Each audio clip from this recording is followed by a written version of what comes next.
Hi all, Snell's law apply ചെയ്യാൻ നമുക്ക് എല്ലാവർക്കും അറിയാം അല്ലേ? ഈ സർഫിൽ സ്നെൽസ് ലോ അപ്ലൈ ചെയ്യാൻ നമ്മൾ പഠിച്ച റൂളാണ്, വളരെ ഈസിയാണ്. That is sine i divided by sine r equal to n2 divide by n1.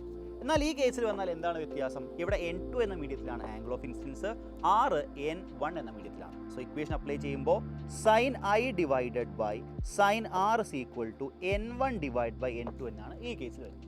So ഇതുപോലുള്ള കേസുകളാണ് ടോട്ടൽ റിഫ്ലക്ഷൻ്റെ ക്വസ്റ്റ്യൻ ചെയ്യുമ്പോൾ നമുക്ക് വരുന്നത്. സോ എങ്ങനെയാണ് ഈ കാര്യം തെറ്റാതെ കൃത്യമായിട്ട് ചെയ്യാൻ നോക്കാം, അതല്ല ടെക്നിക്ക് നമുക്ക് നോക്കാം. ടെക്നിക്ക് വളരെ സിമ്പിളാണ്. നമ്മളിവിടെ ചെയ്ത കാര്യങ്ങൾ നോക്കൂ മക്കളെ. n1 ഇൻറ്റു ഈ മീഡിയത്തിൽ റിഫ്രാക്ഷൻ ഇൻഡെക്സ് ഇൻറ്റു അവിടുത്തെ ആംഗിളിൻ്റെ സൈനാണ്, that is n1 sine i, that is equal to n2 into sine r. ഇതാണ് ആക്ച്വലി നമ്മൾ sine i divide by sine r equal to n2 divide by n1 ചെയ്ത്. മനസ്സിലായ മക്കളെ? ഇത് ഇങ്ങോട്ട് മൾട്ടിപ്ലൈ ചെയ്തു, ഇത് ഇങ്ങോട്ട് മൾട്ടിപ്ലൈ ചെയ്തു. സോ സെയിം കണ്ടീഷൻ നമ്മൾ ഇവിടെ അപ്ലൈ ചെയ്യാൻ പോകുന്നത്, that is n1 into sine r is equal to n2 into sine i. ഈ ടെക്നിക്കിൽ ചെയ്ത് കഴിഞ്ഞാൽ ഒരിക്കലും നിങ്ങൾ ഇക്വേഷൻ തെറ്റിപ്പോയില്ല, കൃത്യമായിട്ട് ചെയ്യാൻ സാധിക്കും. സോ ഇതുപോലുള്ള ഒരുപാട് മെമ്മറി ടെക്നിക്സുമായിട്ട് റേ ഓപ്റ്റിക്സ് പഠിക്കാൻ നിങ്ങൾ തയ്യാറാണോ? സോ നാളെ കൃത്യം 7 മണിക്ക് വന്നോളൂ, നമുക്ക് അടിപൊളിയാക്കാം. See you there.